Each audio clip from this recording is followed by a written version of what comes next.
radio for the masses. Headline edition, July 8, 1947. The Army Air Forces has announced that a flying disc has been found and is now in the possession of the Army. If the game is rigged, change the game. Game changer. I occasionally think how quickly our differences worldwide would vanish if we were facing an alien threat from outside this world. This is Fade to Black with your host, Jimmy Church, on the Game Changer Radio Network. All right, welcome, Fade to Black. How you doing? Today's Monday, April. What's today? Tuesday. It's Tuesday, April 23rd, 2024. I'm your host, Jimmy Church, and we've got an amazing week here on Fade to Black. And tonight, Taji Ameen is with us live from Puerto Rico. We're going to be talking about what's going on there in the UFO world, in the UFO side of things. He is there working on a new show, and what that's all about, we're going to find out here in just a minute. Tomorrow night, Robert Wagner is with us. We're going to be talking about lucid dreaming. And Thursday night, which is my Friday, Thursday night, Geraldine Orozco is back with us. Life Force Mastery and how to get to it. We'll be doing that Thursday night with Geraldine. She's always amazing. And I was going to say something right before the show. Oh.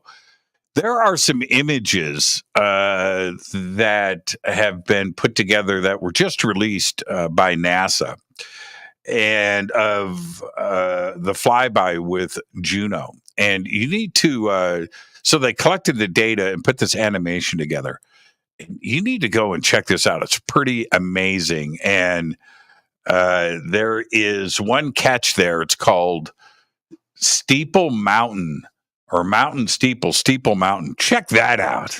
That is just absolutely crazy. So go and check. I was looking at it right before the show, and they were released earlier today, right after I did the live news. So I didn't get a chance to report on it, but I will talk more about that tomorrow. But tonight it's all about Taji. And he lives in Puerto Rico, where he has been exploring the phenomenon of UFOs. And now, what happened? What is going on out there? I'll save all of that for Taji when he comes on the show. But it is pretty amazing. And I've left it all to Taji.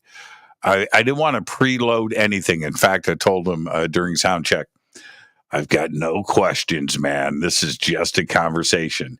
He is a journalist. He is renowned for uncovering untold stories that resonate globally. Raised in New York City, his diverse upbringing sparked a passion for exploring the fringes of society.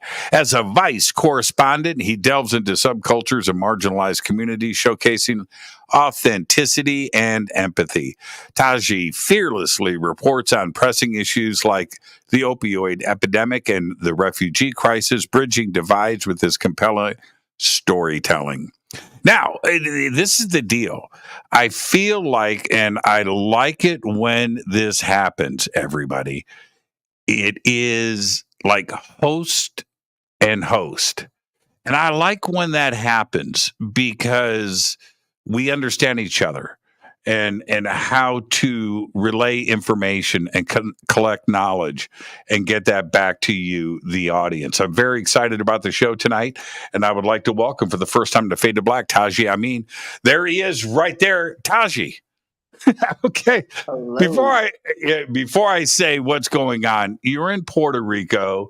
You're at home. Life has got to be good. So before you say everything is great, I know it's great. You look like everything is great. But before we get started, you get the first time guest disclaimer. First time you've ever heard that, right? And it's this. Taji, it's just you and I sitting on my couch. You're on your couch right now. sitting on my couch and having a conversation as friends. And where that conversation starts, it starts. Where it ends, it ends. But we're going to end as friends. You have to accept, and then we can start the show. I accept. Thank you. Is that how it's done? Is that how I accept? Is it a different way? That's it. Yeah, that was it's pretty smooth, my man. Right on. Let's actually start here, because you've got an interesting viewpoint on all of this, but I want you to explain to the audience, because when you jump into a subject as a journalist, I did the same thing. I went to school for journalism, right? And I understand what I was taught, but now that I've been doing this for as long as I have, most of that stuff went out the window. And I think what's always most important is representing yourself and not wearing a mask and going in and collecting knowledge. But do you go into it with a heavy background, or do you go in blind without knowing a whole lot and just try to figure stuff out? I would say my method is usually, relatively fresh going in. Like, I don't, like to over research, and I just go in, with this, almost like a baby, Mm-hmm. like just checking it out, especially with the UFO thing lately. I didn't do a ton of research, and I kind of just, got to feel out this guy named Ronaldo, who is, super sweet. I don't know if you heard of Ronaldo. He's out here. I've had him on the show. Sure. Oh, okay. Yeah. He didn't mention he's been on this show, but I'll take your word for it. Just tell him I said, yo, we were talking about Serena earlier, and she's really good friends. Yeah. Serena Wright Taylor. She's out there in Puerto Rico right now, and they're really good friends too, as well. Oh, wow. She's hanging out with him too? No way. I have to check out some of her work. Because, that's just goes to show just how little I know, about UFOs. Well, so isn't that best? If you go, there's just like any subject, it doesn't really matter what it is. But if you know too much, or you do too much research, then you form an opinion.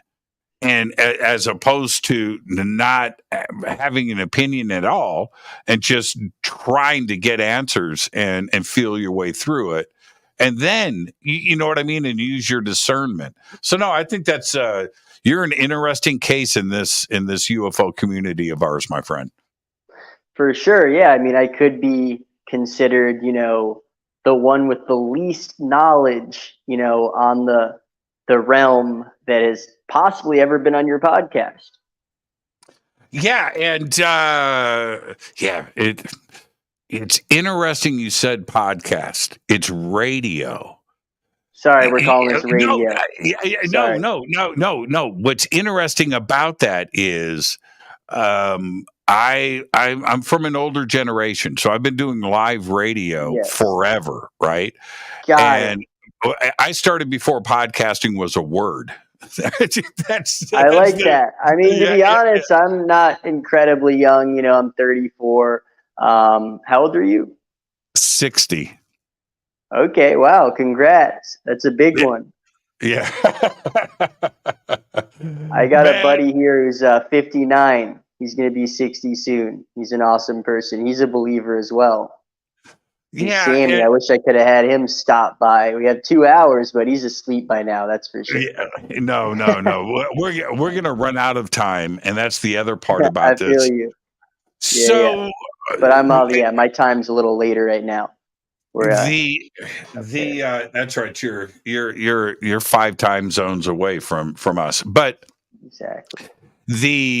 With what you do in the world of journalism, are you surprised that the subject of UFOs which has been covered by Vice and the New York Times, right? All the way to Congress and the Senate and the Pentagon. Suddenly UFOs are a conversation when it's never been like this before in history. And somebody that works in media, does that surprise you? No, I mean, it certainly seems like it's a long time coming, you know? Hasn't there been more and more, press about them? And I guess people are just willing to talk. And I guess now that everything is, just so rapidly available, for example, we're just having this conversation, in two different, as you mentioned, 5 time zones? I would say now is just, a better time than ever to explore. Now, how long have you lived in Puerto Rico? So I've been here a couple of years now, and recently I've, tried to start this YouTube channel. I haven't gotten it off the ground yet, so this is kind of a sneak peek into what one of the videos will entail. Because I'm basically Sorry, should I jump forward into the video, or should I keep chatting about Puerto Rico? We'll talk about that in a second. For sure. Let's talk more about Puerto Rico. It's a beautiful place. Is this? Did you know about the Puerto Rico being a UFO hotspot and all of the history that surrounds Puerto Rico when it comes to ET and UFOs? A lot of people mention that in passing, but now that I'm here, however, I certainly did not know that, until moving here and just kind of being exposed to, the significance here. Have you been to Arecibo? Yes, I have. Have you seen the movie Contact? No, I have not seen that, but I've heard of it. Yeah, okay. You should watch it because Arecibo is the co-star in the film. But no kidding. Yeah. Do you know what Arecibo was used for? To talk to aliens. Mm-hmm. Yeah. Search for aliens and to communicate with aliens. And that was the purpose of it. It was part of the SETI project, the search for extraterrestrial intelligence. There's a few of those around the world. And that's why it's in the movie Contact. And that's what it was being used for there. It has since been damaged. But that is only a small part about Puerto Rico. Now, for you, as you started this project and started your UFO research, where did you start and why did you start where you did? Okay, got it. So I didn't come here for the UFOs. I mainly just came here for just a new life and to, start fresh after, having a run within the media, back in the mainland states. And back in the States, I had a media career and, it was going smooth, but, eventually things kind of just ran a bit, dry, you could say. And I just had to kind of reinvent myself and try it, just something new, something I've never experienced before, living on an island. So it wasn't exactly the UFOs that brought me here, but you could say they're a big part of, just everything that being here evokes, and just, why I ended up here. Like things like UFOs is why I ended up here, new experiences, things I've never, been around. Like, I grew up in the city, skateboarding, a lot of concrete everywhere. If anything, you're going to be stepping in human feces, possibly. you know, but here it's completely different. Here it's you know, a lot of sand, a lot of nice terrain, you know, maybe animal feces, you Right. know, like it's kind of just a different way of life that I'm not used to, you know, And it opens more up the natural. mind. Yeah, yeah. Opens up the mind. It opens up the mind. Yeah, I love that part of it. And okay, so yeah, so back to the question. What pulled you in the direction for UFO research? What was the catalyst? Got it. So I basically just, you know, did some research on just what is just, you know, just the best way to just get like a new project off the ground, you know, in terms of just something that everyone wants, you know, to talk about, something that's going to, you know, bring you to the forefront, you know, of like when you're trying to do, sorry, I'm not being very concise, but when you're trying to do an independent project like what I'm doing, you know, like I've relied on mainstream media, you know, in the past and, you know, for my profession, but now I'm going rogue. So when you're looking for a topic to cover, I feel like when you're going rogue, like what better, you know, match than UFO? Like I feel like, you know, it's just saying it, you know,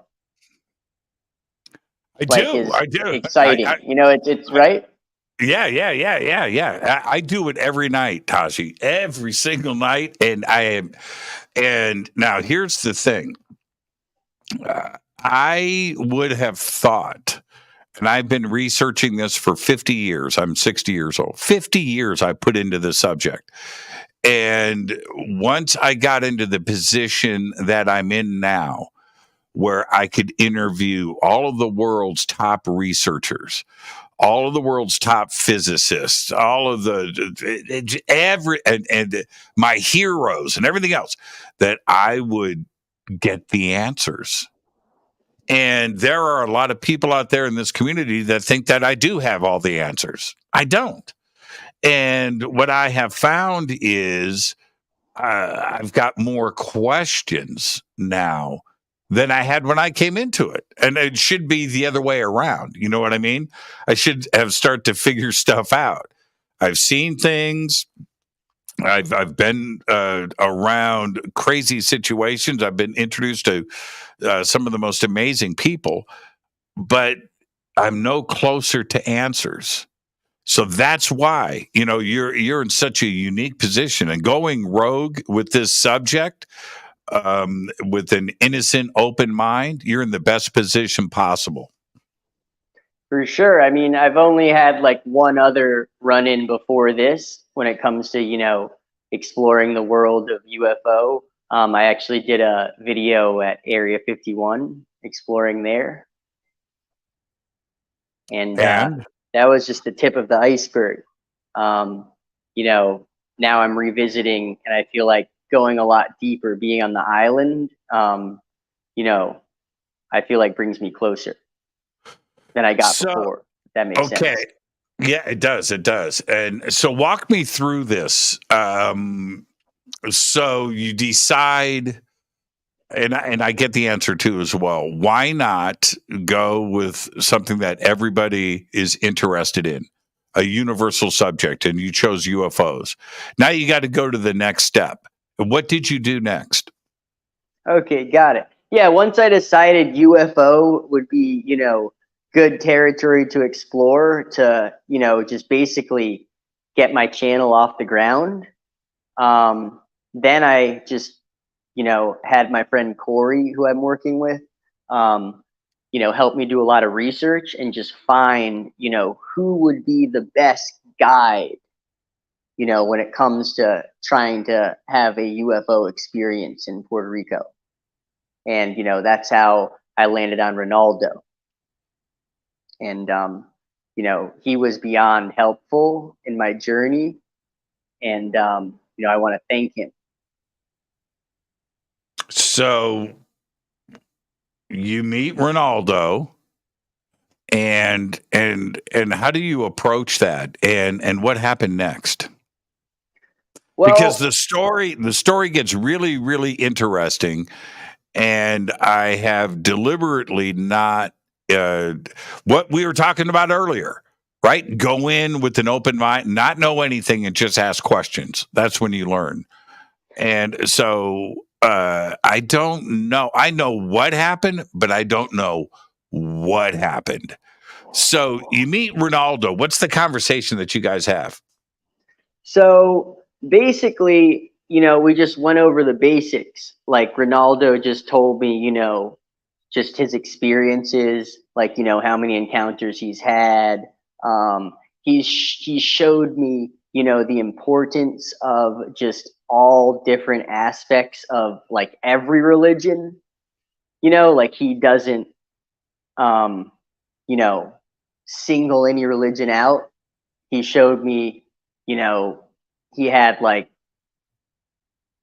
things from all religions, like an entire, sculpture, like, of Jesus, and then also like, a Buddha, and then even like, an Elmo, because the Elmo, kind of represents something he saw as a child, different connections he has.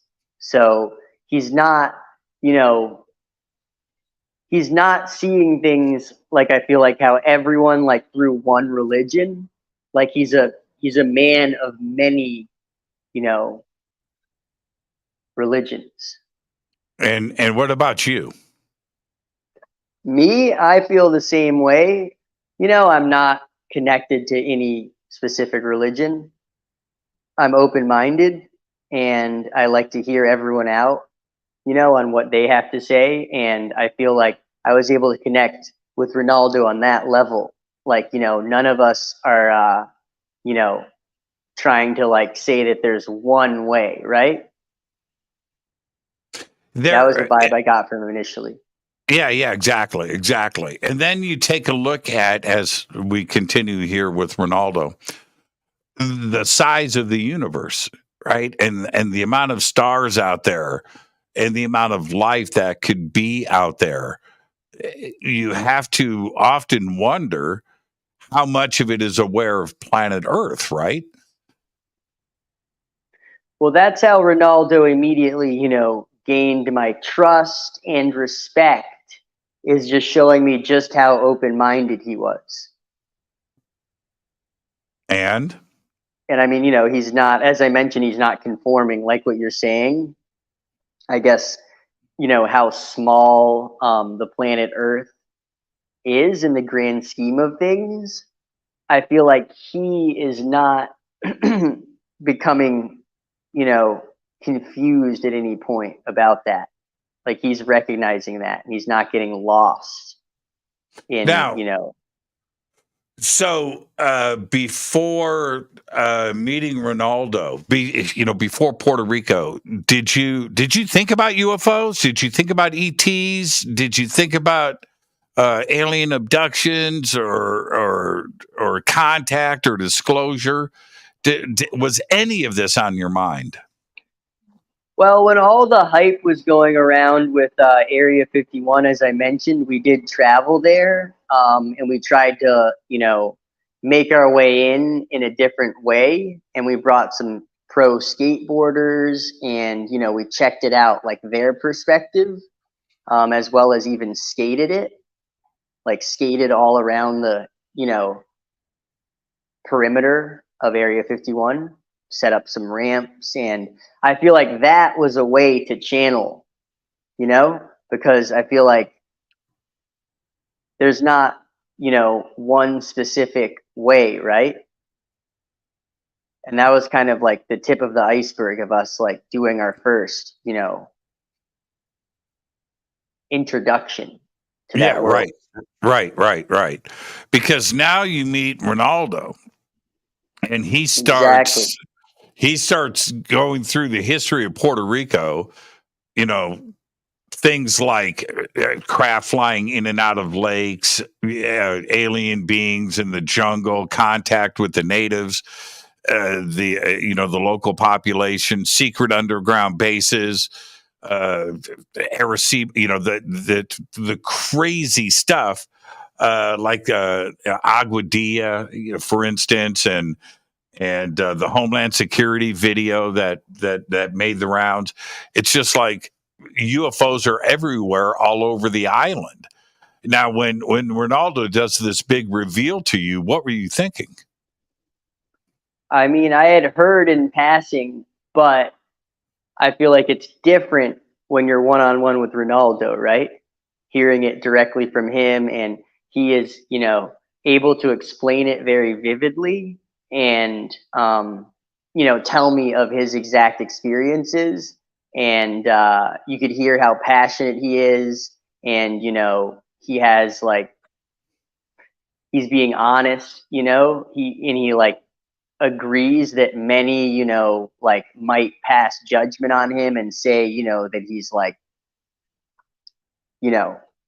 crazy, but he has an answer for all of them, and he's calm. So what happens next? He starts showing you around, doesn't he? Yeah, totally. That was the best part as well, when we got to travel and, we drove even further south, and we got to check out, a site where you've probably been, right? In Lajas. I haven't been to Puerto Rico. Oh, you haven't at all, but you just are, knowing a lot about it, but you haven't actually been yet. But you said you have a friend here now exploring, so maybe one day, right? Yeah, maybe. Oh, definitely one day for sure.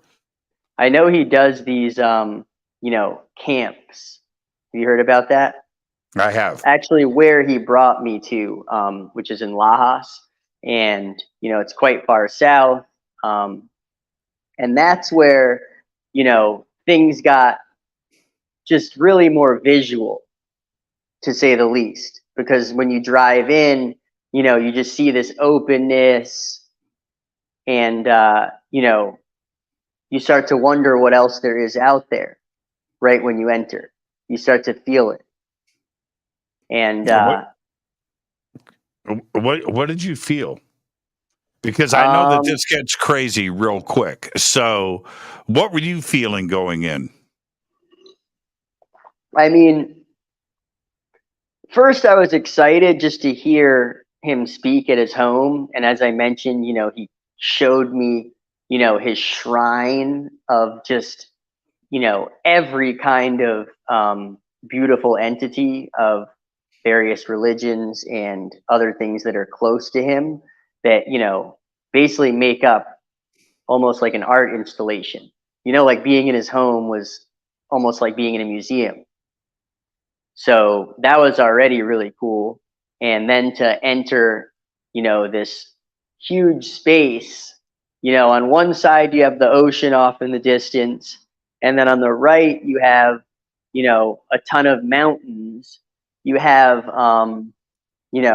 cows and all sorts of other animals like on the cliff, basically just like off in the distance, looking like they're going to slide down the cliff at any given moment now. So it's just a very, three-dimensional picture of, the earth, I think. It's classic Earth right there, if you know what I mean. Yeah. Ocean, mountains, animals, all converging into one spot. Yeah, that's pretty cool. Exactly. Pretty cool. It's a super nice area. And what's cool about it is, there's all sorts of places you can pull over, like safe little roads, and you can kind of park. And, it's not really like you're going to do a hike, but it's like just all these different spots that they just all seem to be like a part of the puzzle when it comes to seeing, what there is beyond. Because there's just a different view from each spot. Right. Okay, so continue. Tell us what happened.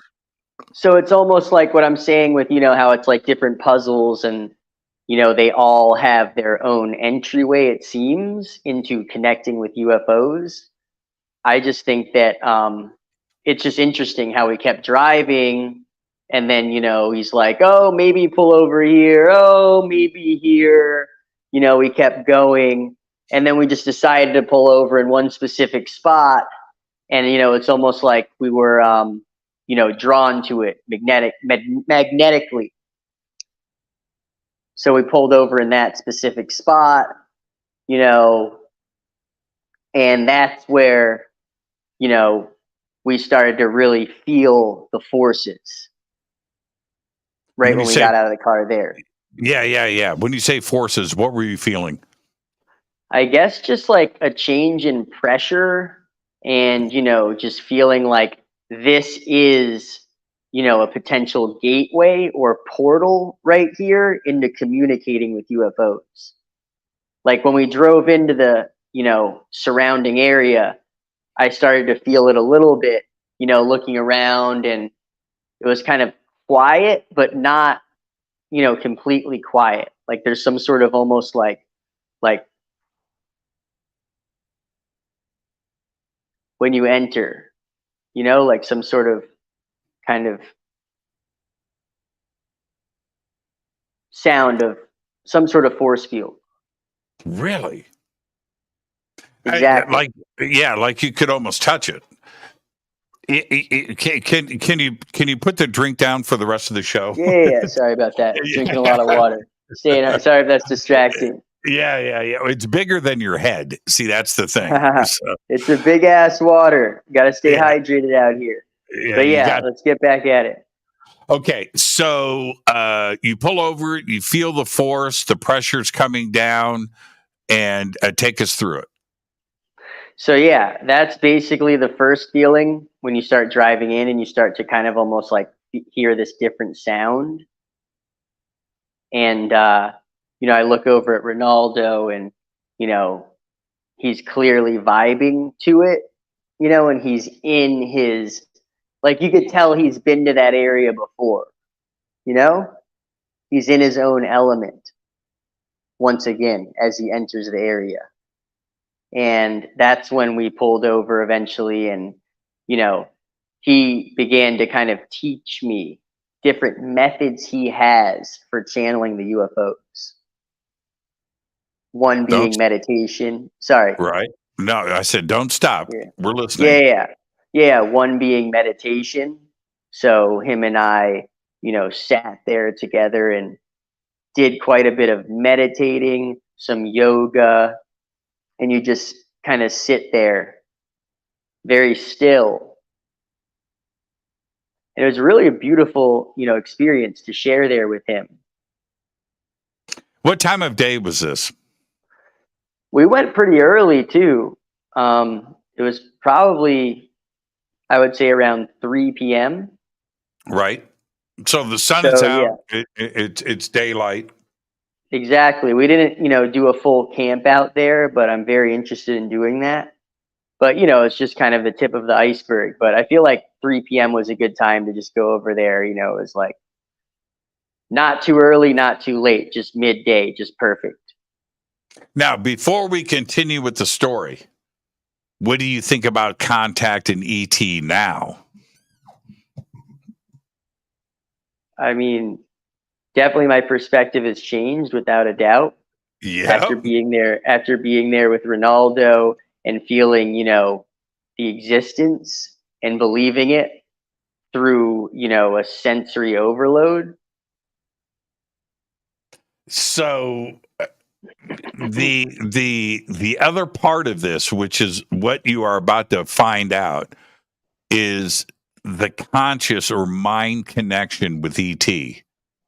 Did you know anything about that? Have you ever heard about this before? I mean, this is what our community talks about every day, but you don't have a clue, do you? But obviously Ronaldo does.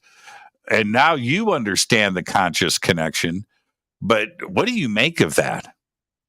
I mean, to be honest, I still don't understand it. I've just been exposed to it without a doubt.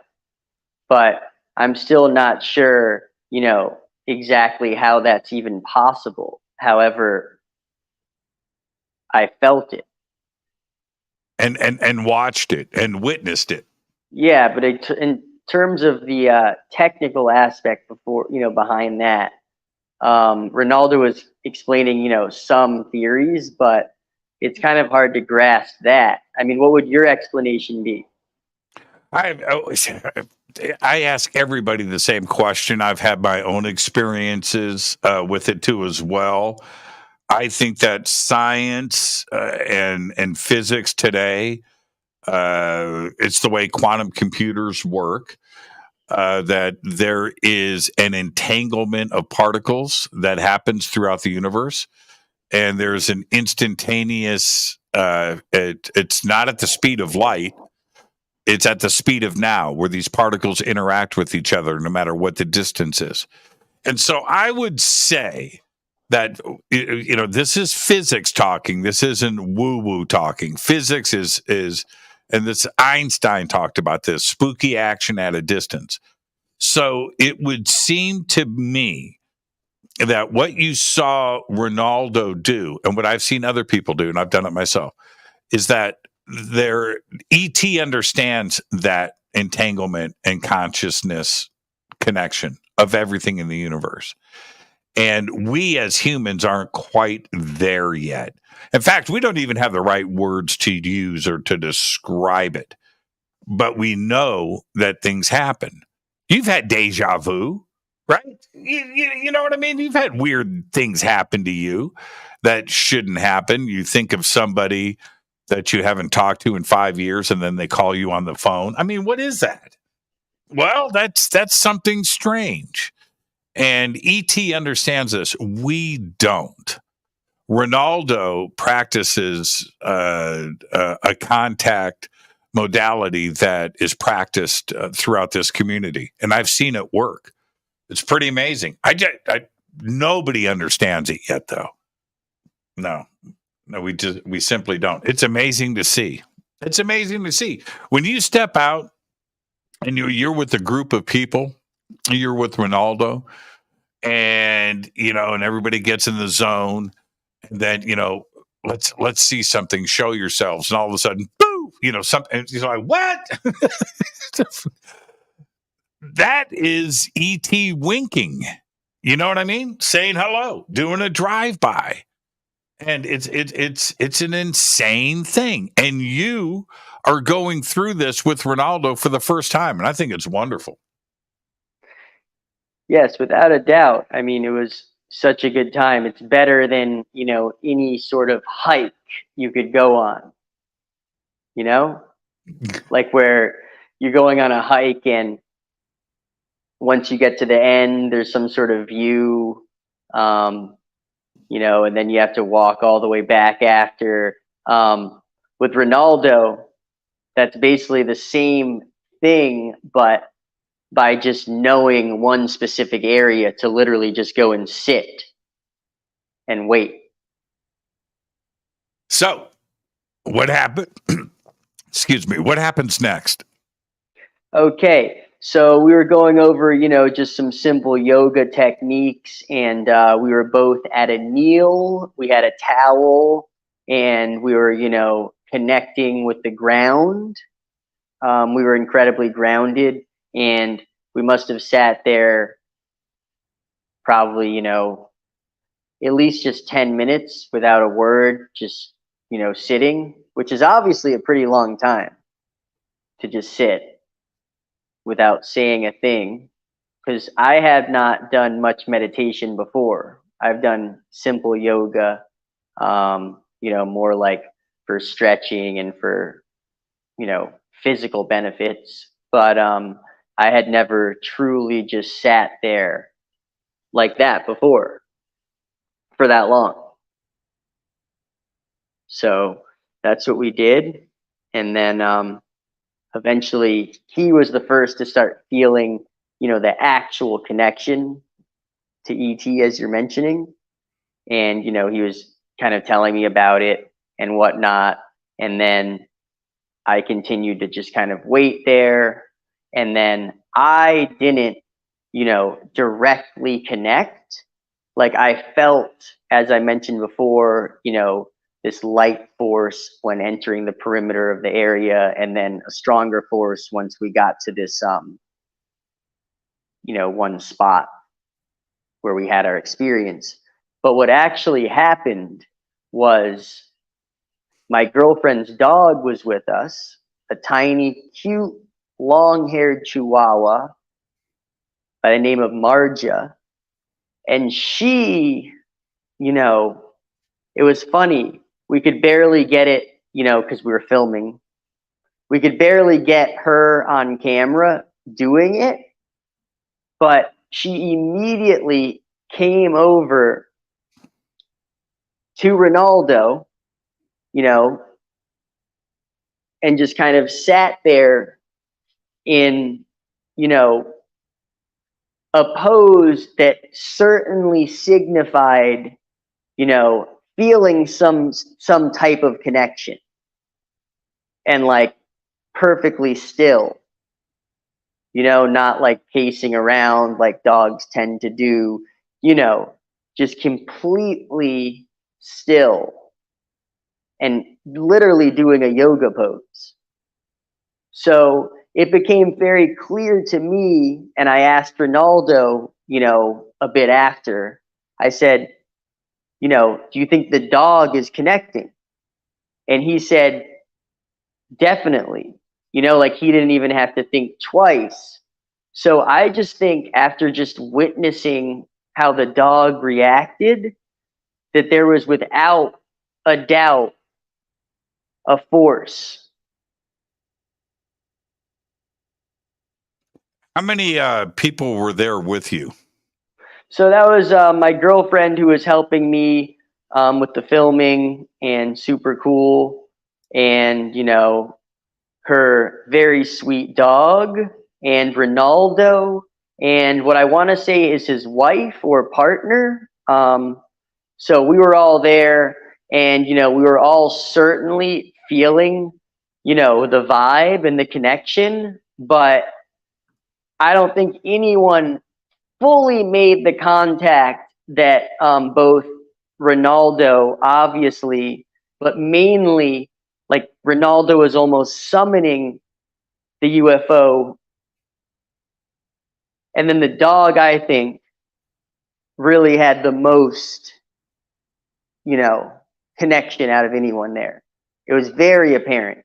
It's kind of hard to explain exactly what it did, but I had never seen the dog behave in that way, to say the least. What happens next?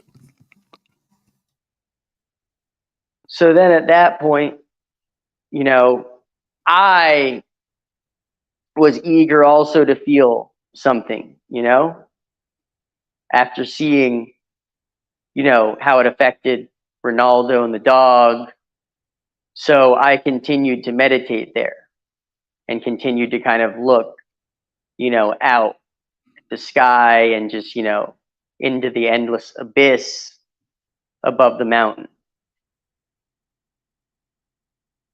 And at that point, you know, after being patient, giving it some more time, then I truly felt the connection. Were your eyes? Take me through this, because I've done the process too myself. Yes. Are your eyes open? Are your eyes closed? They were closed at first for quite some time, but once in a while I would open them to see what Ronaldo was doing, you know, and try to like mimic, you know, and just see what, you know, he was all about during this process. And then towards the end, you know, once I felt fully relaxed, at that point, I opened my eyes, and that's when I was kind of looking towards the sky.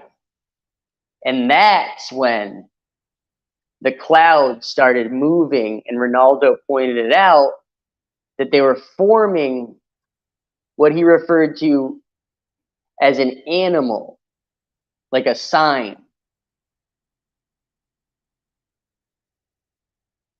Yes. Because there was an opening, it was quite overcast that day. And then, as we began to fully reach that point of relaxation, as I was telling you, that's when it started opening up in the sky and it formed this animal shape. And at that point, I knew that I had made the full connection. What were you seeing, both in your mind and with your eyes? I guess just like an amazing glow in that hole in the clouds that was forming with the sun or whatever it was, the light reflection coming through it. Some sort of sign, some sort of special glow, and just like general calmness, and still this kind of like whisking force. Yeah, And like it's crazy. Exactly, the whisking force intensified once I was looking into the sky, and kind of like that force I mentioned that I felt when I entered the area, when we were driving in, with the mountains on the side of us. And that's when the force, fully, I guess, like blasted off, you could say, into the sky through that opening. Really? Okay, this is very similar to an experience that I've had a couple of times, and I'm glad that there's no preloading here, because I don't like to pollute or contaminate other people's thoughts or experiences with my own. Okay, I keep it to myself. And when I hear something that is something that I went through myself, that's when you got my attention fully. So as this is happening, was it, describe that to me. Was it a physical feeling of movement? Was it something that you saw? Or was it something that you saw in your mind? Or all three? Definitely a bit of all three, without a doubt. And I just feel like just like an intense like focus on the three senses that I was experiencing would be to mention the three senses that I was feeling would be seeing the glow, and then most importantly, the strongest sense was almost hearing the force. And then the third would be, I guess like a feeling, like, I don't know if that's actually a sense, it's not as physical, but like an inner sense. Now, when you hear people talk about this stuff, I mean, before you went through the experience, what did you think? They're imagining it. What did you think when people would share these experiences? Yeah, I mean, I certainly never was, fully on board, because I guess the main question is just, why is it not, common knowledge, I guess, right? Is why I wouldn't fully believe in UFOs before. Because, why do only some people experience these connections to them, and then I guess resulting in believing in them? And so what happens next? Now, do you feel that there was a presence that was there with you and hanging out and then left? What was going through your mind? I guess I almost like blacked out in a way. Like, I don't know if I remember fully, what happened after. Like, did it stay there in the sky, or did it, fly off into the distance? If I had to guess, I would say it stayed there. Why? Okay. Why would you say that? Did you actually did it ever manifest into a shape? Well, yes, totally. As I mentioned, there was that animal shape in the sky, and that's when I knew that I was, having the experience when I Right, saw right, that right. shape form, and then it kind of just stayed there, and it eventually, like, I guess, like, blurred a bit, like, wasn't as defined of an animal. And also, I'm not sure what animal, for the record, it was. Um, it could have been any animal. I don't even know if it was an actual animal, but it was definitely some sort of creature being shown, depicted, Well, almost like, yeah. I don't know if I know, because I could picture anything. It could be Snoopy, or it could be the Predator, right? So I mean, Yeah, or it even could have been the Elmo from Ronaldo's place that I had exactly. been seeing before. Right, right, right. Elmo. Oh man, that would be funny. E.T. flying saucer, Puerto Rico, stairs come down, and Yeah, it's Elmo steps off that the could ship. that could be like a Super Bowl commercial or something. Dude, it could be reality. I'm not that Yeah, far removed from anything these days. Nothing surprises me. But what you're saying is that this shape in the sky didn't match everything else that was going on in the sky. That this was unnatural and was being formed and presented to you. with a glow as well. And that It was had a my other glow to question. it. Was the glow internally from behind it? Was it coming from the ground? The glow was just coming from behind the clouds. Um, Almost looked like a window in, but I don't know if it had to do with the sun or the time of day, but it wasn't like a standard looking into the sun kind of glow. But I think it almost felt like the sun was like reflecting off of something. So perhaps, there's some sort of, I guess, like parallel universe that the sun somehow hits, almost like a puddle, if that makes sense. Yeah, man, this is amazing. It's amazing. And to have it, see, I'll tell you something else pretty remarkable about your experience. And we're going to continue with this, but you're witnessing that during the day.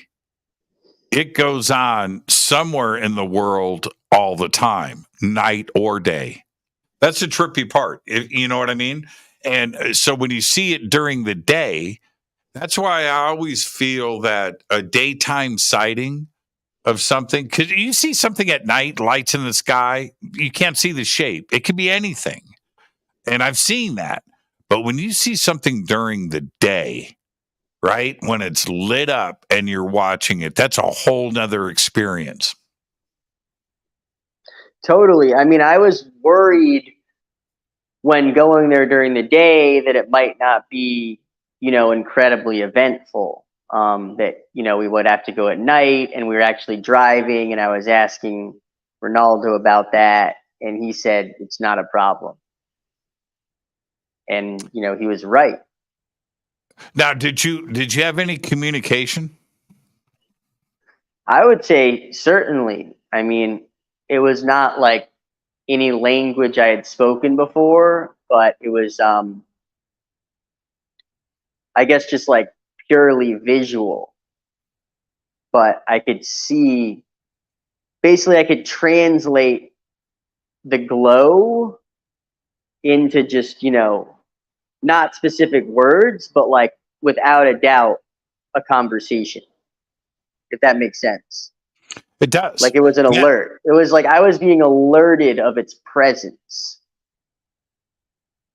Now, you've been in the media for a long time, and a journalist, and covered some very important things around the world and around the country. You know what it's like when you go back to your news director or your editor and you tell them something and you're waiting for a reaction, and hopefully they're going to go, Dude, that's a pretty good story. We should cover this. That's great. You're on to something. That's what you want to hear. We've all been through it in this business. What about this experience? Can you take this back to New York and go into, you know what I mean? Go in and sit around the table with everybody else showing what you got. Do you present this to everybody in the newsroom? I'm not sure. I mean, I think possibly, but maybe it wouldn't be as received, quite, as well as on your specific show. What do you think? We are totally into this subject. So the amount of time, what you're describing right now, Taji, on this show has been presented on the show. I've done 2,000 shows. 2,000. Okay. All right. More than that, actually. Do you know how many times this story has been told on this show? Hundreds of times. I've told the same story on this show. Told the same story. Yeah. And see, that's what's remarkable here is that to our community, you're not planting a flag. You haven't made a discovery. The discovery is within you. And that's what's most important. Yeah. It's not like, Certainly. Okay, I've got so many experiences like this. I've got so many. I've got personally. But I remember one of the first times I went through this. I'm not going to get into the where or who or what or anything, but I was with 3 people. And we stop. We're in this field in the woods, but this opening in the woods. And we stop and somebody says, okay, they're above us right now. And I was like, oh man, come on. And whatever, I'll play along, right? Okay. All right. I'll play along with this. And so the other 3 were standing and we're facing each other. The other 3 look down at the ground and somebody starts saying something and I'm kind of watching and everybody's got their eyes closed. So I close my eyes. I'm just playing along. I swear I'm just playing along with this goofiness. And, dude, I went there. Like for real. And I don't know how long we were standing there. I don't. 10 minutes, 15 minutes, 5 minutes, 10 minutes, 15. I don't know. All I know is I heard voices at the end of that. And I kind of opened my eyes. And then I started to look for a place to sit down because I couldn't walk. But what I saw and what went on was incredible. And I walked away and I found somebody. Now I'm walking away and I see a friend of mine off in the distance that I walked up to. But between me and him, who was off in the distance, I'm thinking to myself, that was real. That was crazy. And, and you just have to resolve back in your mind, you need to listen to everybody's own experiences. You can't be a dick. You can't be closed-minded. You can't dismiss somebody else's experiences. You just can't do it. And if I'm going to turn around and tell my story, I expect, the respect from somebody else to at least listen to me because I'm not making it up. It is something that you visit, something that you see, something that you feel. And it's incredible. I was standing. I wasn't lying down. I wasn't in the dark. I wasn't smoking weed. I wasn't DMT. I'm stone cold sober, 12 noon in the middle of the day, standing there with these people. And I went there. It was crazy. It was crazy. And Nobody where put exactly? me. Oh, I sorry. can't go there. I can't go. No, I there. don't mean location. Sorry, but I mean like, I mentioned my sighting was in the sky. Where Yeah. exactly were you looking? Dude, I was looking down at the ground. They Got just it. said So that they yours were was above it. yours was Well, so once I closed my eyes, I'll tell you, I don't want to give anything away. Like I said, I don't like to contaminate people's experiences. But this is what happened to me.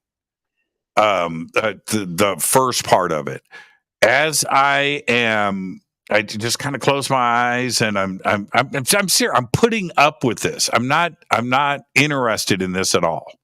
Okay, I'm just doing this because I'm with some friends and they want to do this experience. And I got smacked upside the head. So my eyes are closed. I'm looking down at the ground, and this wave of like blue and yellow, I'm going to say, but blue, came like from my left to my right and came down across my eyelids. It was bright.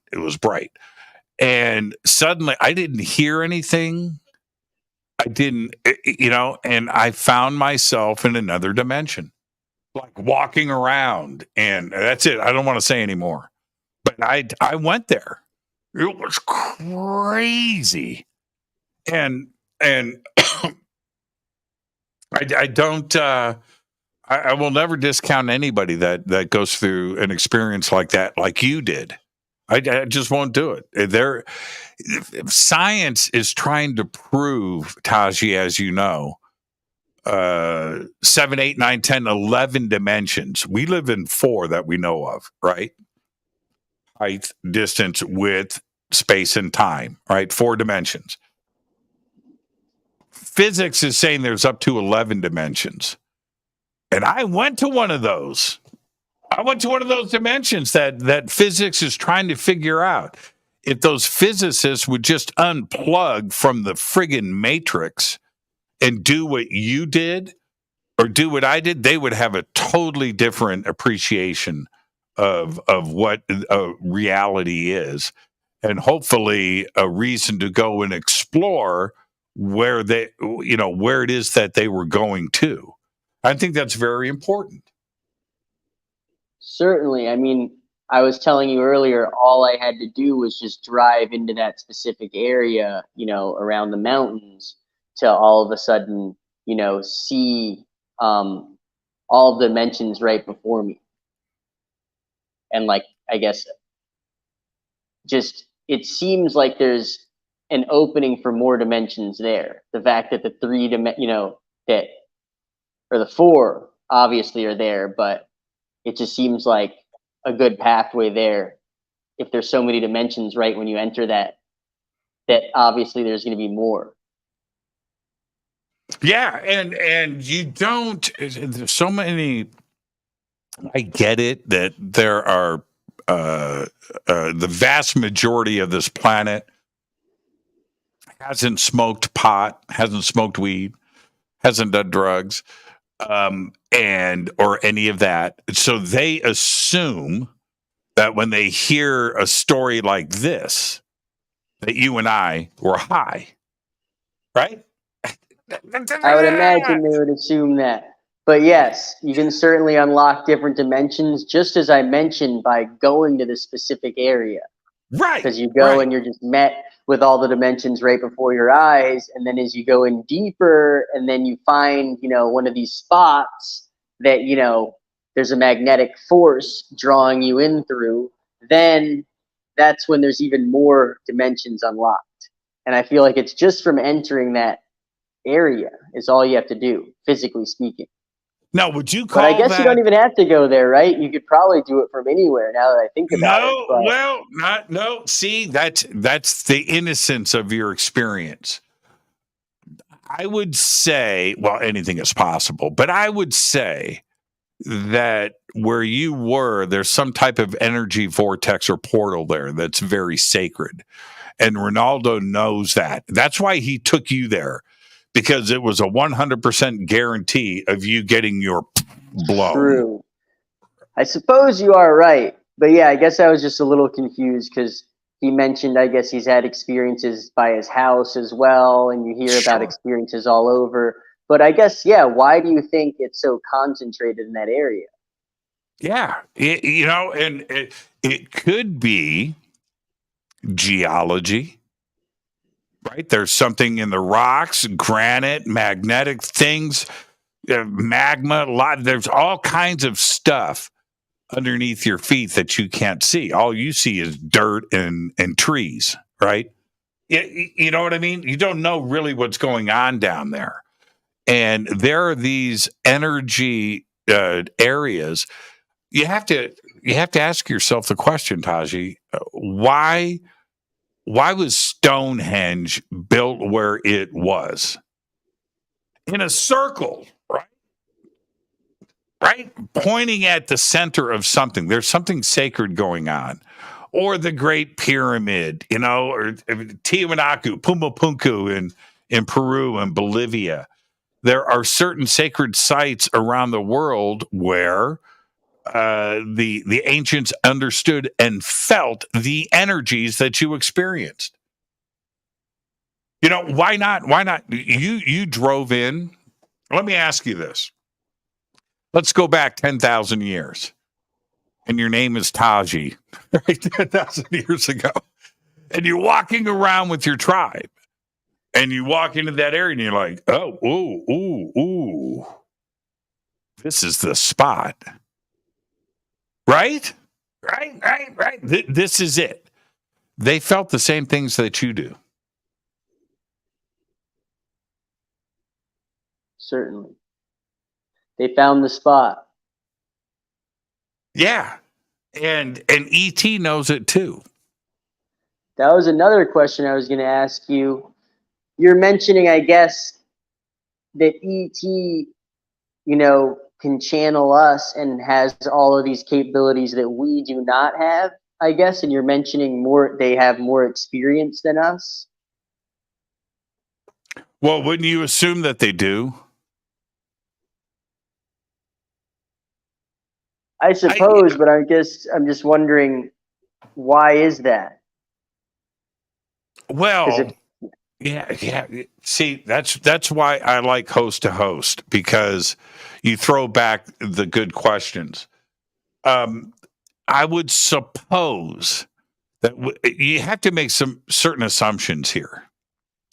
With our level of technology, right? We're trying to get back to the moon. We're trying to get to Mars. Every time we launch something, it crashes on the moon, right? We haven't figured that out. Right? Once in a while, we get lucky and something lands upright. Right? To land on Mars, we surround stuff with balloons and let it bounce off the surface until it stops. That's our technology. That's where we are, balloons, right? Okay, so we haven't really figured it out. But if ET can get to this planet, then they're more advanced than us. It's that simple. That's it. It's not anything really that complicated. So you would have to think that these energy areas that you're talking about, or those like Ronaldo that can get his mind going, that's like a beacon. It's like a beacon to somebody that's advanced. They see Ronaldo's head glowing from space, right? They see these sacred spots. They know where they are. They've been visiting this planet for a long time. I think that's the safe way to look at all of this without making it too complicated. They're smarter than us. They've got it figured out. We will someday. Right now, we just have to accept it, right? Isn't that simple?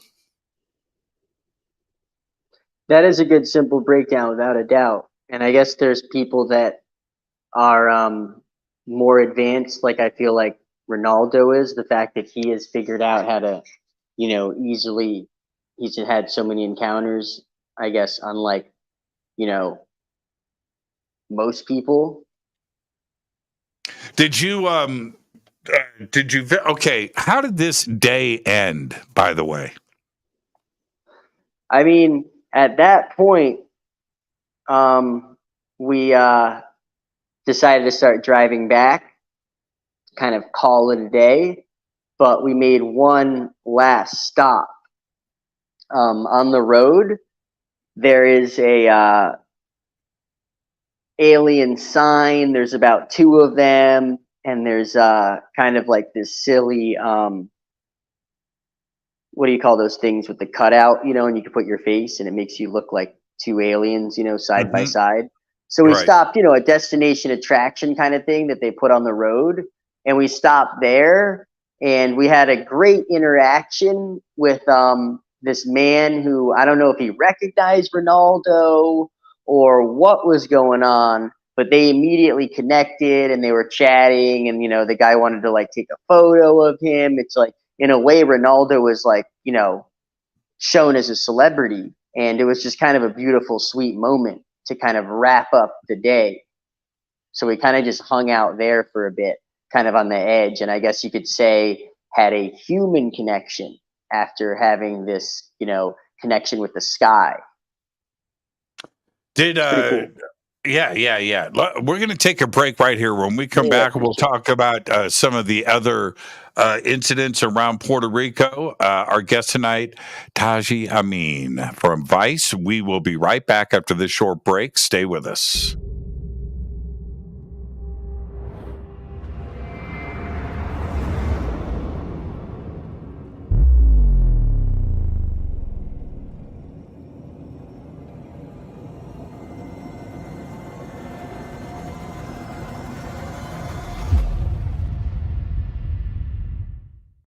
Subscribe to our YouTube channel to get your alerts and access to over 2,000 videos. Click that subscribe button right now.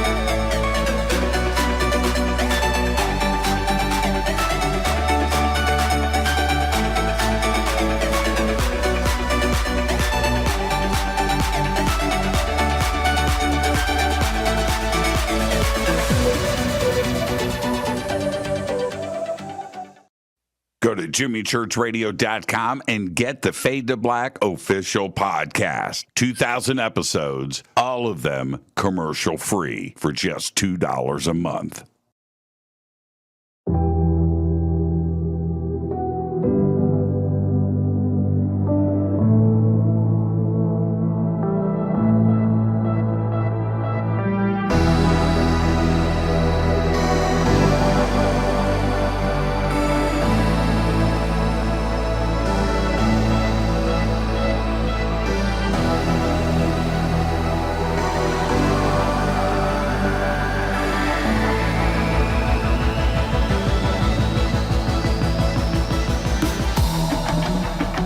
This is Jimmy Church. Please visit and explore Egypt this October 3rd through the 14th, 2024 with Billy, Elizabeth, myself, and very special guest and the #1 podcaster in the world, Sean Kelly.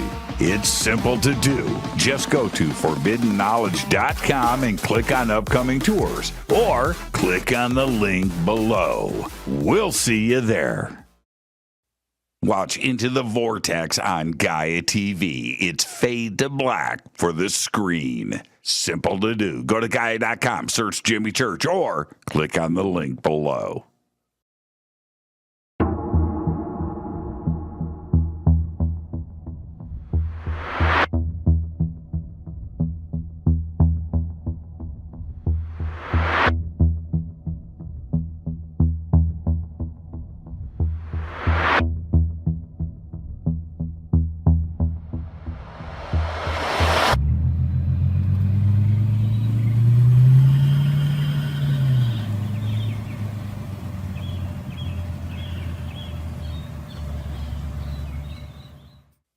Follow Fade to Black on Twitter at JChurchRadio. Get all of the show updates every single day.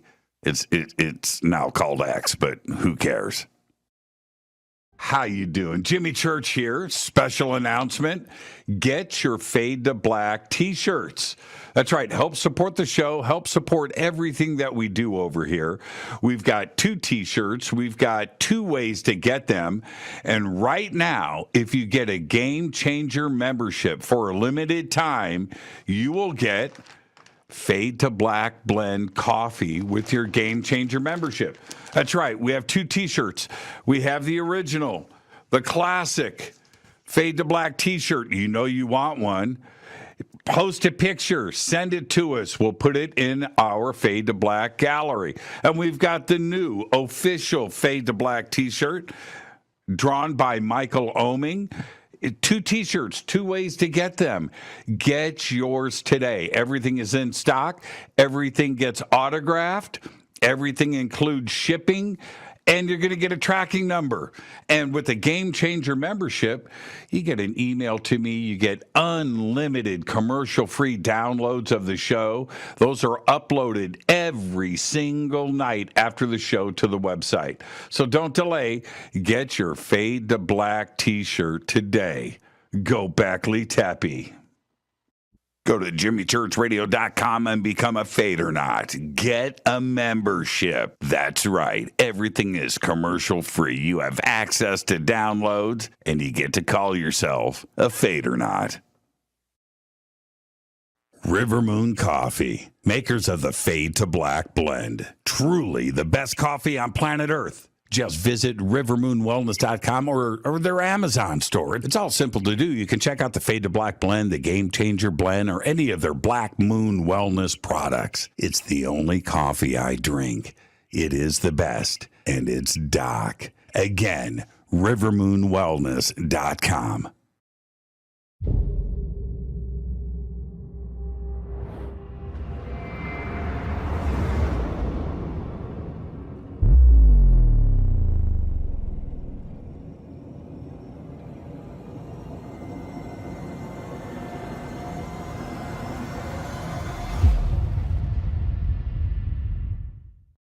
All right, welcome back, Fade to Black. I'm your host, Jimmy Church. Our guest tonight, Taji Ameen.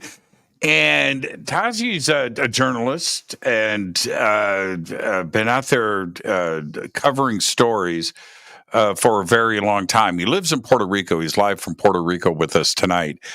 And has decided to go and investigate and follow the UFO phenomenon and ET contact and disclosure. And he had his first experience with contact. And this is the thing, Taji, as you move forward with this, you are doing a new show. So what is your approach to this with the show? Oh, you're muted. Unmute yourself. Okay. Yeah, we don't have you. What happened? Nope. We lost your audio. Oh. We lost Taji completely. Okay, I think he's rebooting and coming back into the studio. What is interesting about this as we wait for Taji to come back is that when you have your first experience, especially when you go into this just not knowing what to expect or anything, it's a game changer. It is a paradigm shift. And you start to find out that the world is simply not what it seems. Okay. Do you hear me now? Yes. I think I just had to restart again. That's okay. That's, okay. So we're good. Cool. You still hear me with headphones? Excellent. Yeah. We got you. Okay, so what's the angle with the new show? How are you approaching it? Okay, so yeah, I was jumping into that before. We did a wild segue and basically gave away the entire UFO story in the first half. But we can keep talking about that. But yeah, to kind of sum up what brought me kind of, I never anticipated, having an experience of this nature. And what brought me there is the show. Brought me to experience the UFO connection. And the show isn't, all about UFOs at all. It's a show about just me finding myself in Puerto Rico. Sorry, let me say that one more time. Because on the show, we don't actually give away that it's Puerto Rico necessarily. It's supposed to kind of just be, a general island.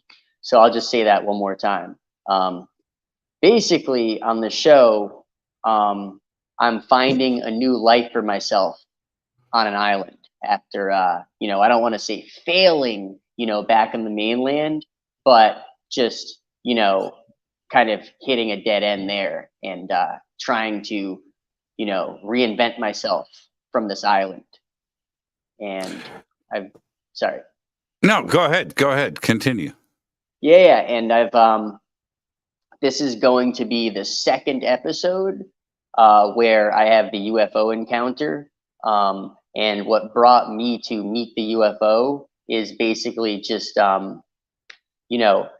trying to just tap back into, my media roots from the island. So I basically give myself an assignment to find a UFO and then, be able to turn that into a story, which I guess you could say I got very lucky, by landing, Ronaldo and everything and just instantly experiencing this. So I guess you could say I kind of just fell into it. The difference between let's talk about that for a second. I like the way you say mainland. When you look at different cosmopolitan centers, New York, Los Angeles, Chicago, these large areas of concentration of concrete, the concrete jungle, the madness of it. And then you break away from that. And certainly going to an island and then turning around and looking back at the United States and some of the craziness in those metropolitan areas. How do you look at it now? You know what I mean? The Manhattan versus a beach. It's two totally different things. How do you feel about that? I guess I just feel more in touch with nature, like not to sound cliche or anything, but I literally am because as you're mentioning, I'm surrounded by beach and that's just openness, which I guess translates into being able to just kind of like be alone with your thoughts more, which, can be both fun and not fun. You know what I'm saying? But mainly, I've been enjoying it. But I feel like there's more distractions in the city, right? So you don't have as much time, on your hands to just kind of think and reflect. And that's kind of what the show is all about. It's called Island Classified. And it's basically where I explore the classified section to find my way on the island. Classified online out here. That's what it's called. Yeah. Craigslist, I think, is the one they use back on the mainland, right? I've heard of Craigslist. Can I make a confession? I've heard of Craigslist. Never, not once. I have no idea. I've never been there. I don't know what goes on. I've only heard. But there's there's something to be said about that, because I did the same thing here in Los Angeles, which is big, and I've been here for 40 years in Los Angeles, and I spent 37 of those years in the crazy, right? I mean, in the heart of it, and where there's always something going on 24 hours a day, always something. There's noise, there's sirens, there's helicopters, there's traffic, there's people, there's this, there's that. It just never stops. You never get a chance to unplug. You can't do it. You're in the middle of it. I now live out. I live 40 miles from LA, but I'm in the desert. No noise, no distractions, a much slower pace of life. If I need the madness, I just drive over the mountain and I'm in LA, right? So if I need to get my yayas out, right, it's right there. But it's a totally different thing where I am able to find myself and be myself and not get bogged down in the distractions. And that's it's finding your bliss, and that's what you're in the middle of, right? Exactly, 100%. And I think it's something, as I get older, that I want to experience. In a way, I'm almost retired, you could say, but still working, but now independently. And so I guess I've moved on to the next, chapter, you could say. Well, now how have you changed?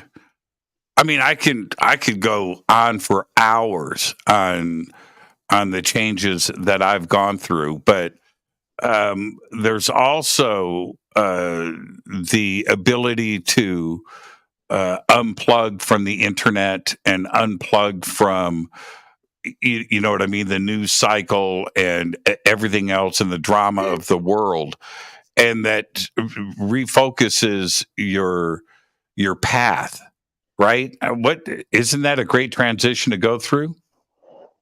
Yeah, no, for sure. And I mean, I would say that I've kind of just become more grounded after being on the island. Not everything is like, in your face, like in the city. Yeah. And like, you don't have to be in such a rush, and I can take my time. And I feel like through learning to take my time and, dealing with just like multiple failures, just trying to figure it out, trying to adapt to the island. It's brought me places I never thought I could go. I never thought, it's all very surreal for me. I feel like when you switch your surroundings, it can bring you, to other dimensions, as you, previously saw by meeting Ronaldo, Yeah. What we were talking about. Are you meditating now? No, to be quite honest, I just did it for channeling the UFO. But I mean, do you practice meditation regularly? Nope. Oh, I do. No. That's not true. You know what I do? And I try to do it every day. I ride my bike, my motorcycle. Whoa. And wow. And I just out to the desert. Just out. Wow. I don't care. Full tank of gas, right? No radio, no internet, no nothing. Just the engine, tires, and my thoughts. And I'll drive where I don't care. Just out until I'm halfway, half a tank of gas, and then I turn around and go back. And I'm in my thoughts, right? And it's crazy. It is the wildest. Yeah. So it's definite meditation. It's definite. Yeah. So in a way, you have moved, outside of the city and are like onto a second chapter as well. Correct? Like by 100%. being able to do things like that, you can, channel, UFOs even. Correct? And I have, for sure. There is, and see, there's something else.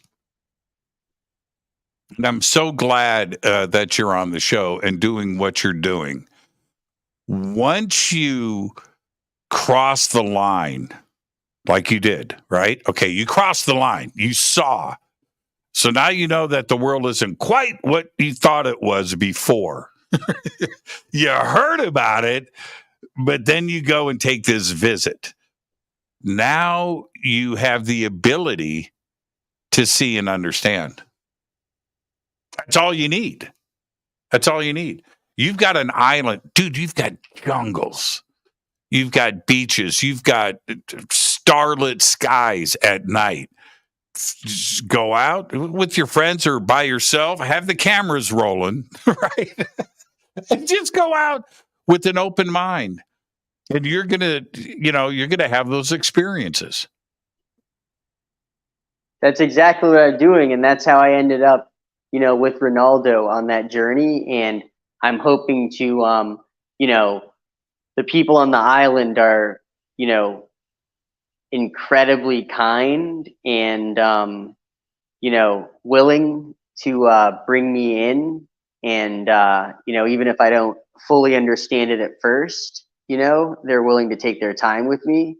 And, I feel very privileged to be able to, be around for that. And, so I'm sure I'll meet, many more, people similar to Ronaldo, that can help me, explore their subculture. And, one good way to do that is using the classified, bouncing around. That's actually how I got wind of Ronaldo. I was scouring the classified for like UFO groups and meetups, and that's how, I got his name. So, now, who knows where next it'll bring me. Are you, have you seen the Aguadilla video? Pertaining to UFOs? Yes. No, but I hear you brought it up, and I want to say I've heard of it somewhere, but okay. Tell me about it, please. Well, no, you need to experience it yourself. There is a video that was shot by Homeland Security, right? From a plane up in the northwest corner. There's an international airport up there in Puerto Rico. And yes, you're talking about BQN Airport, correct? Yep. And so the plane is flying near the airport, and it shoots this video of this object. I don't know how to explain it. It's crazy, but you have to see the video. And it's going up the runway. It's black. It's a ball. And it's moving. I mean, like, it's hauling. It's like going. It's not, it's not slow. And it goes out. The plane follows it, and then it goes out over the ocean, and then goes into the water, and then out of the water, and then splits into two. It's like the craziest video. Which when the video was first leaked, we aired it on this show. It has since blown up, and everybody has seen the video. It's an incredible. I feel like I have heard of this now that you mention it around town. It's a pretty crazy video, but that's Puerto Rico. It's Puerto Rico, and there's the amount of. Once you get into the culture there and you start talking to the people on the island, there are a couple of different lakes there where, historically speaking, this is not like one incident. This has been going on for decades. Craft coming in and out of lakes, being chased by United States Air Force jets, and the eyewitness testimony and the stuff that it gets involved with this, you have to wonder if there is a base in Puerto Rico, in or under one of those lakes. And I also, I firmly believe that Arecibo, the giant radar telescope that is there, radio telescope that is there, was placed there for a reason. You could build a radio telescope like that anywhere in the world, you know, but for some reason it was built in Puerto Rico. And I think that there's a reason for that. I don't know what the reason is, but Puerto Rico is a special place. And when it comes to ET and contact and UFOs, it's something that's been going on there for as long as, you know, modern humans have been on the island and talking about it. Well, it is a very small island, so I feel like that makes sense, maybe, that, you know, you would be able to see a lot of things here, because it's just, you know, there's not like a giant landmass necessarily blocking, I feel like, correct? You're like wide open here. Well, there's that, and there's also no light pollution too, as well. So Exactly. you're able to see Oh stuff. yeah, the stars, the moon. Sorry, what were you gonna say? Do you have night vision? What do you mean by that? Like camera, Night vision, goggles? yeah. Oh no, I do not, but I should look into something like that. Do you know if Ronaldo has that? Yeah, He's probably tried it before. Yes, he does. Yes, he does. So yeah, I would talk to Ronaldo, but that's the other I should thing. look into that. I want to do a camp with him. I mean, I'm sure he brings things like that. Have you done a camp before? Like 100 times. But like specifically to see UFOs? Yo, I do it all the time. Do you do it around your way, or? I do, man. This is great. The audience right now is like, man, Taji is so innocent, right? This is great. You broadcast Oh yeah, we talk about this all the time, and the live streaming and the things and my experiences. I just do it all the time. I go out, sky watch. I can sky watch from my backyard. I've parties here, and we could just fight here in the desert. But yeah, that is when you get a group of people together to go out with intention of seeing something, and it's just a good positive vibe. I like rock and roll. Okay, I do. I like to you know, play. I like rock and roll of the heavy metal variety. I like good food, and I like cool friends. And you put all of that together with some binoculars and night vision, and you go out. Yeah, man, it's a good time, and you will see something. You will experience something, and it's just life changing. It's just life changing. So Ronaldo, he is the one connection in Puerto Rico. You've connected up with the right guy. Yeah, absolutely. Go out and do a night watch, sky watch with him. It'll change your world. Yeah, no, I mean, the day watch was incredible, so I can only imagine the night watch. I definitely want to check that out, without a doubt. Here's the other part with this. Let me ask you this. When you will see something at night, or maybe during the day, it doesn't matter, but you will see something, not Snoopy in the shape of a cloud. I'm talking about a craft. You're going to see something. And the first time that happens, your mind goes someplace else. But now you have a decision to make. Do you talk about it in public? Do you show the video? Do you now become, the tinfoil hat person? or do you not? And you're in a position to cover this, and it's going to happen. You just have to choose how you're going to deal with it back with the media. How have you, what is your, sorry to flip the script on you again, as you mentioned host to host. What has your experience been like with that? Years ago, we had this incident happened that it's pretty famous now, but it was called the Green Chrome Ball. Okay.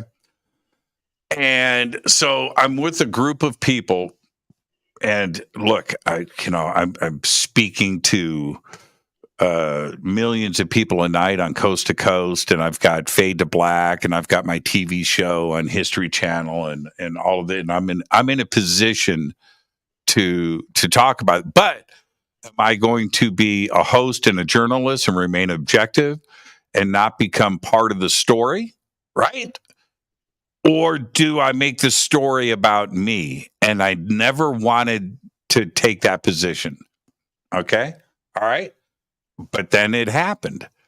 So I'm with this group of people. Taji, I haven't told the story in a long time. This is what happens. We're out in the desert in Joshua Tree. We're out in the desert, Palm Springs. We're on the edge of this, not like a cliff, but on the edge of a hill cliff thing in the desert. And a couple of hundred people, and we're all sky watching. And there was a PA system there, and there was somebody hosting, and Jimmy Church is here from Coast to Coast, and everybody's yelling and screaming. And I get on the microphone, hello, everybody, hey. And at that moment, somebody taps me on my shoulder. It's dark. I can't really see. There's a lot of people there, but I can't see. It's dark. Somebody taps me on my shoulder, my left shoulder, and goes, "What's that?" And I turn to my left and I look out over the desert, and like eye level is this green ball of light, and it's going across, and I could see the shadows of the mountains. It's at night, but I could see that, and it's like right, and it's going away from us. Okay, so I look to my left and it's going in this direction. I was like, what is that? And then somebody hands me some night vision, and I look at it, and it's a ball. Now, it's green in the night vision, but it's also green to the naked eye. Okay? All right. And people around me they have these big lasers, right? These military-grade lasers that you're pointing at stuff with. And I'm looking at this ball, and I can see the lasers hitting it as it's crossing. And when the lasers would hit it, it would like sparkle. So the laser is bouncing off of it like it's metallic. Okay, like you know what I mean? And I can see that, and I'm thinking, oh man. So it's not like a ball of light. It's solid, whatever it is, and it's green and it's shiny.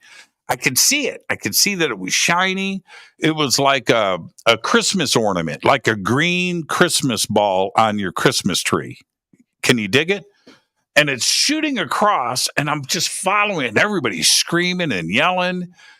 And I'm tripping, man. I am tripping out. Like, I don't know what I am seeing. And then it turns up. It goes up and starts to turn. The whole thing took about 5 minutes. So it goes across low, like ground level. Then it turns up, goes up, up, up, up, up. And I'm just following it. Everybody's pointing at it, looking at it. And it goes up, up, up, up, up, up. It took like a couple of minutes, all the way to a tiny dot turned into a star. And it just stopped above us. So again, it went like this for about a minute, and then turned and went up and then stopped. And I'm looking at it, and they got the microphone in my face, and I'm describing to everybody what I'm seeing. And then it goes boop, out into space. It stopped, and it stopped for like a minute. and then boop, gone. And what do I do with this? What do I do? And that happened on a Saturday night. And the next day, I'm talking to my producer about what I was going to do on the radio that week. And I said, my guest is going to be me.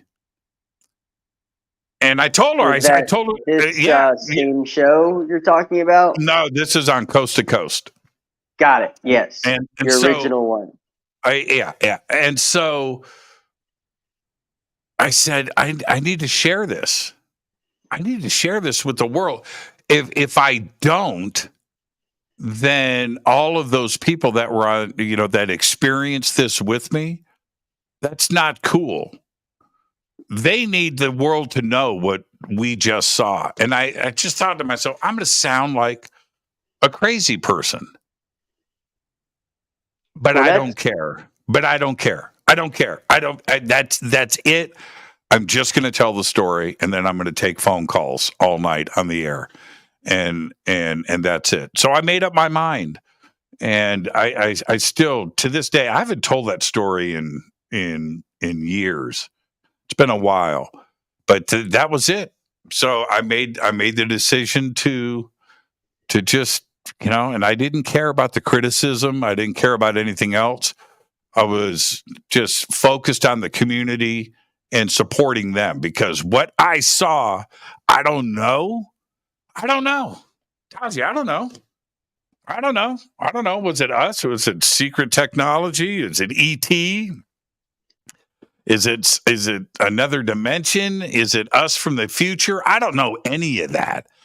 All I know is what I saw, and it was a green chrome ball, and the whole thing lasted like 5 minutes. And there was, there's probably people listening to this show right now live that was there and went through that experience and saw it, and they know exactly what I'm telling you is exactly how it went down.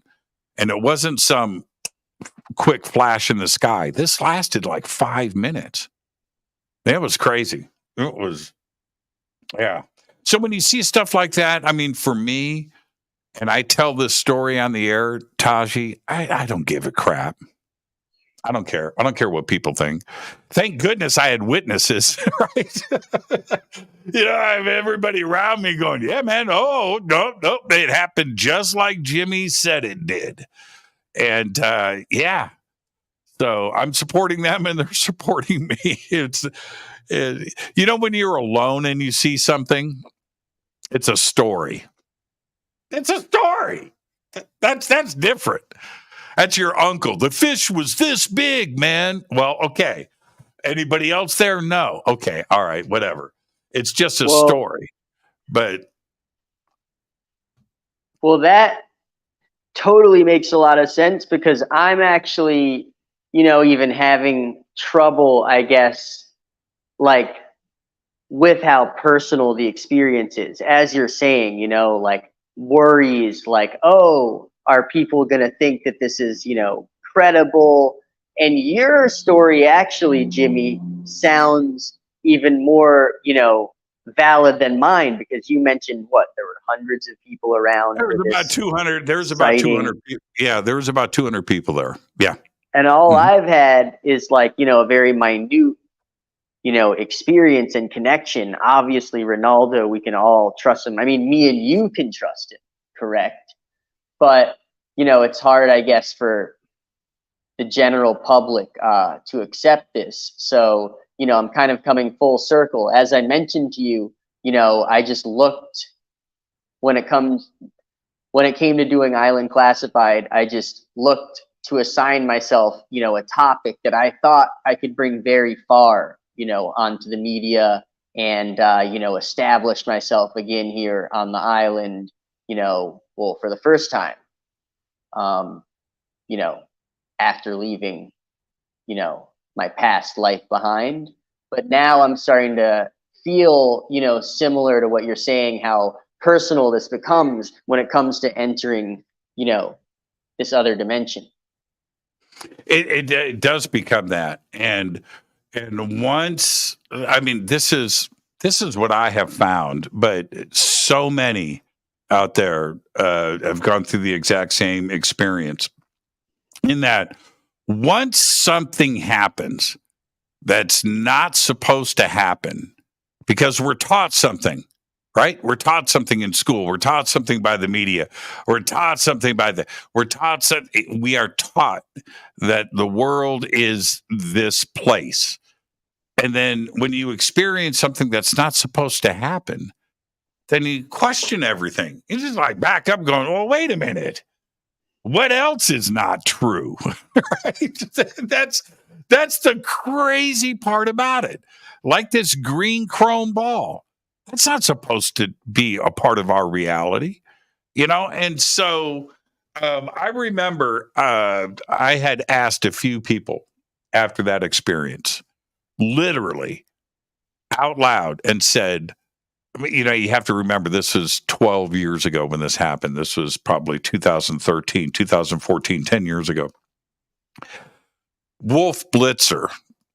Do you remember Wolf? I don't even know if he's on the air anymore, but he was a guy on CNN.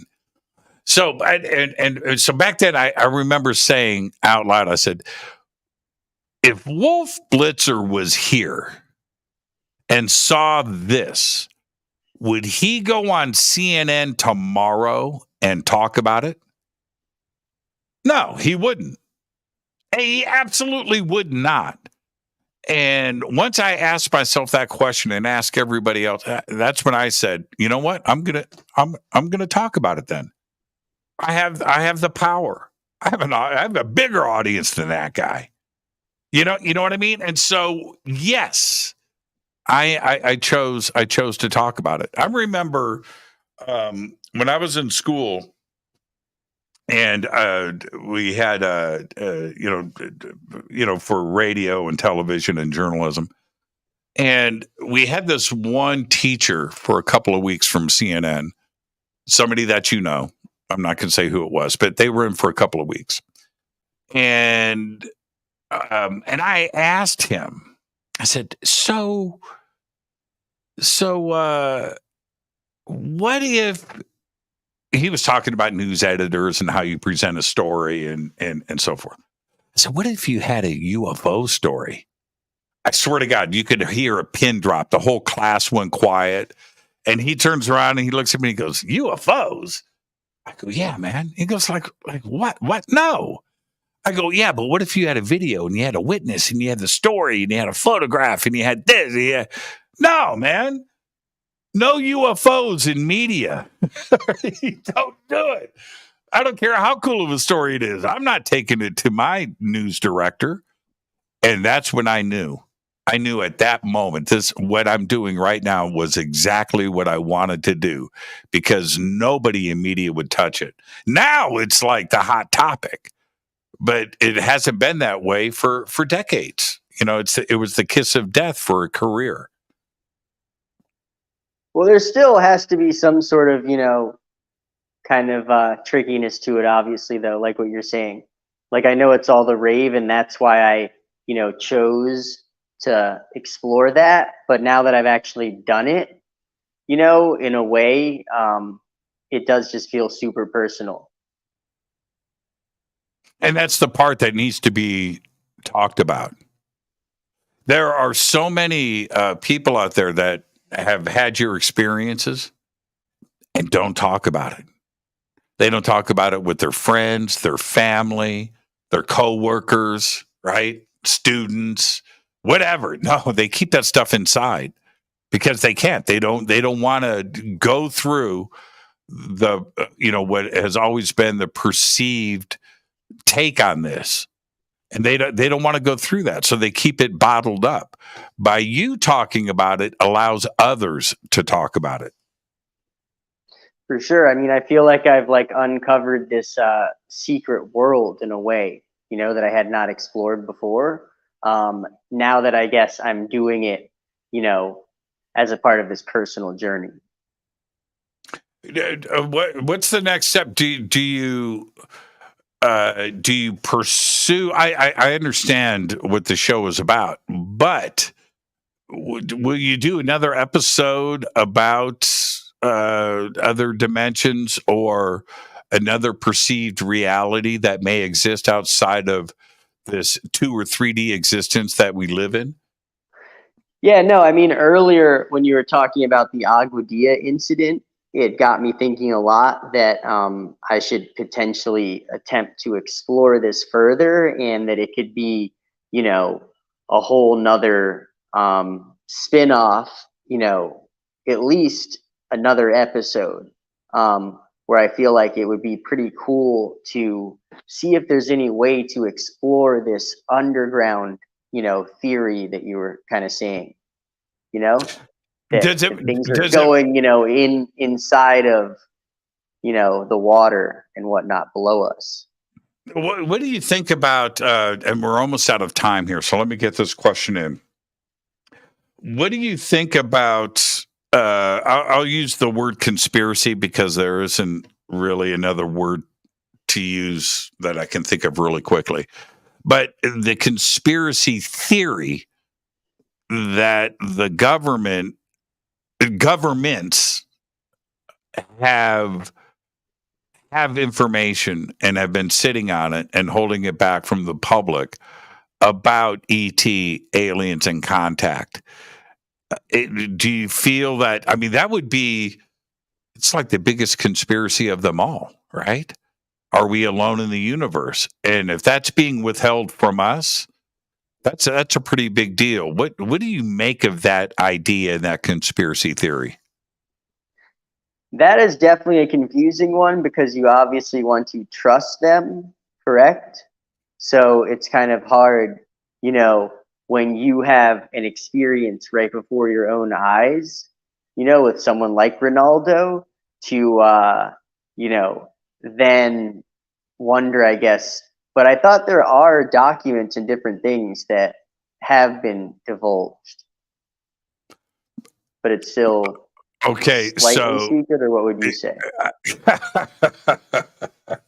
Oh man, Taji, you've got a very bright future in front of you. Yeah. I got you again there. Yeah, the go and visit a website called The Black Vault.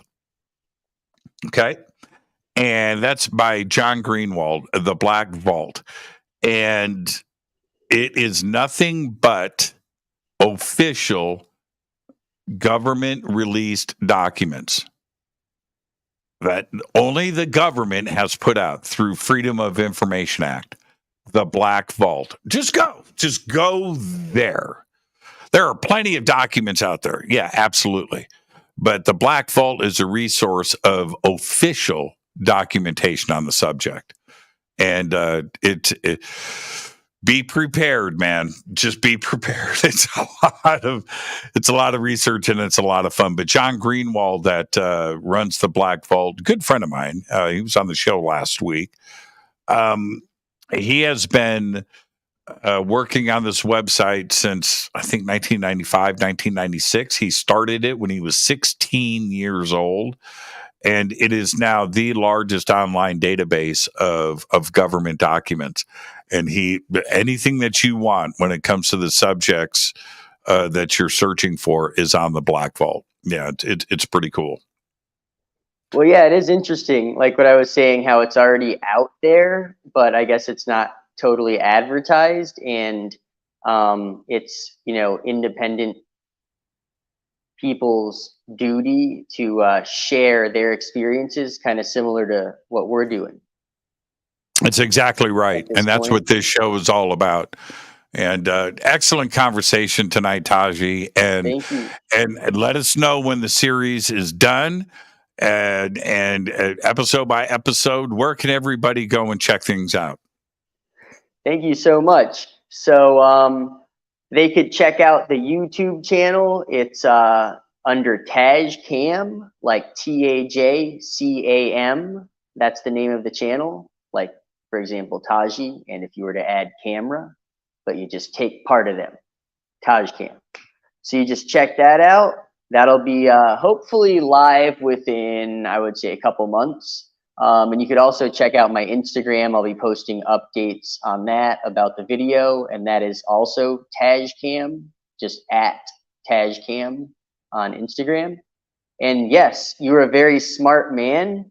I appreciate how just well you did with this interview, you know, spreading it out over time, letting us breathe, kind of similar to what we were discussing about, you know, the island life as a whole, and my journey I'm on.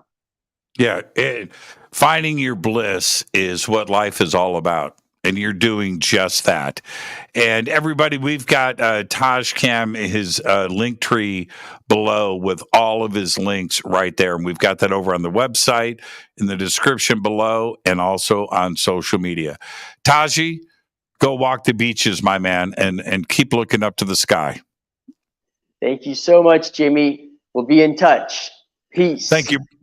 Perfect show right there. Taji Ameen. And that's that right there. That right there. This conversation tonight is why I do this show. That was perfect. Just a perfect conversation. Thank you, Taji. And what have I got going on tomorrow night? Does anybody? Oh, Robert Wagner is with us tomorrow night. Lucid Dreaming. It's going to be a great show tomorrow night. Thank you, Taji. Man, oh man, oh man. Just fine. You remember your first time. That's exactly what you just, man, think about that.